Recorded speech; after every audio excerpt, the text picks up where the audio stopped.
دے سوائے غم سید الشہداء کے۔ سرور کائنات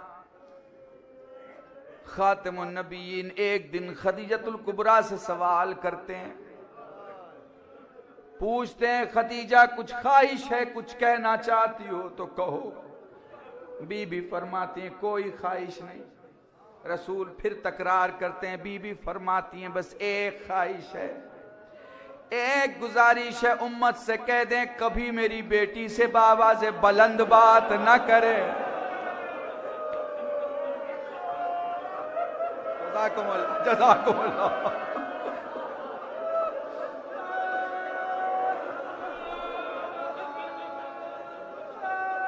ذرا سوچنا اس وصیت پہ عمل ہوا یا نہیں ہوا۔ جزاکم اللہ۔ خدا تمہیں کوئی غم نہ دے سوائے غم سید الشہداء کے۔ جاؤ ذرا ڈاکٹر سے پوچھنا، سوال کرنا کہ اگر کسی کی پسلی ٹوٹ جائے، اگر کسی کی پسلی ٹوٹ جائے تو اس کا علاج کیسے ہوتا ہے؟ تو ڈاکٹر آپ کو بتائے گا وقت علاج کرتا ہے۔ بس اتنی سپورٹ دی جاتی ہے، اتنی مدد دی جاتی ہے کہ پسلی آپس میں دوبارہ جڑ جائے۔ مگر اگر ڈاکٹر کے نزدیک جا کے پوچھو گے تو وہ تمہیں بتائے گا جس کی پسلی ٹوٹتی ہے اس کی سانس زخم بن جاتی ہے۔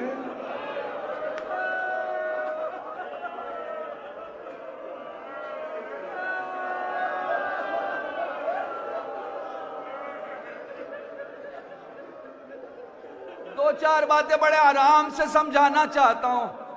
اس انسانی جسم میں ایسا بھی ہوتا ہے کہ جب کہیں جسم کے کسی حصے میں چوٹ لگتی ہے، مثلا سر میں چوٹ لگ جائے تو دائیں ہاتھ یا بایاں ہاتھ کام کرنا بند کر دیتا ہے، یا زبان گفتگو کی طاقت ختم ہو جاتی ہے، یا آدمی کی آواز ختم ہو جاتی ہے۔ جیسے پیٹھ میں چوٹ لگ جائے، جیسے پسلیوں میں چوٹ لگ جائے، یہ وہ جگہ ہیں جہاں چوٹ اگر لگ جائے تو کیفیت یہ ہوتی ہے کہ انسان کی کچھ چیزیں ختم ہو جاتی ہیں، انسان کی کچھ چیزیں کم ہو جاتی ہیں۔ تمہیں پتا ہے جب تک پسلی نہیں ٹوٹی تھی تب تک زہرا کے 2 ہاتھ اٹھا کرتے تھے۔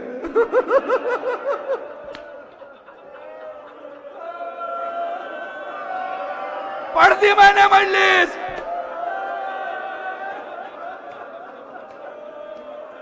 جزاکم اللہ، جزاکم اللہ۔ اپنے ایک خند بزرگ کے جملے سے مجلس میں مصائب شروع کر رہا ہوں۔ حجت الاسلام شیخ علی اموئی کا جملہ پیش کر رہا ہوں۔ فرمایا کرتے تھے، سید سجاد سے کسی سائل نے سوال کیا، مولا یہ بتا تیرے بابا کا صبر بڑا یا تیرے دادا کا صبر بڑا؟ سید سجاد اپنی جگہ سے کھڑے ہو گئے، فرمایا میرے دادا کا صبر بڑا۔ وہ ہاتھوں کو جوڑ کے کہتا ہے مگر مولا قاسم کے لاشوں کے ٹکڑے تیرے بابا نے اٹھائے، اکبر کے سینے سے برچھی کا پھل تیرے بابا نے نکالا، اصغر کے گلے سے تیر تیرے بابا نے کھینچا، عباس کے کٹے ہوئے بازو تیرے بابا نے اٹھائے، کربلا میں یہ سارے لاشیں تیرے بابا نے اٹھائے، پھر تیرے دادا کا صبر کیسے بڑا ہو گیا؟ سجاد رو کے فرماتے ہیں تو نے انصاف نہیں کیا، میرے بابا کی زندگی کی 2 بڑی مصیبتیں آئیں تو صحیح مگر زندگی کے بعد آئیں۔ سائل کہتا ہے مولا وہ کیا؟ فرمایا میرا بابا نہیں چاہتا تھا کہ کسی شہید کی گردن اس کی نظروں کے سامنے کاٹی جائے، اس لیے میرا بابا سب سے پہلے شہیدوں کی لاشیں اٹھا کے لا کے خیمے میں سجا دیتا، انصار کی لاشیں انصار کے خیمے میں، اقربا کی لاشیں اقربا کے خیمے، بچوں کے لاشیں زینب کے حوالے۔ تاریخ کہتی ہے شام غریبہ آسمان کربلا نے جو سب سے بڑی مصیبت دیکھی وہ یہ دیکھی کہ جب لاشائے شہداء زیر آسمان آ گئے، ارے ظالموں نے ماں کے سامنے بچوں کو قتل کر دیا، لیلا کے سامنے اکبر کی گردن کاٹی، رباب کے سامنے دوبارہ اصغر کی گردن،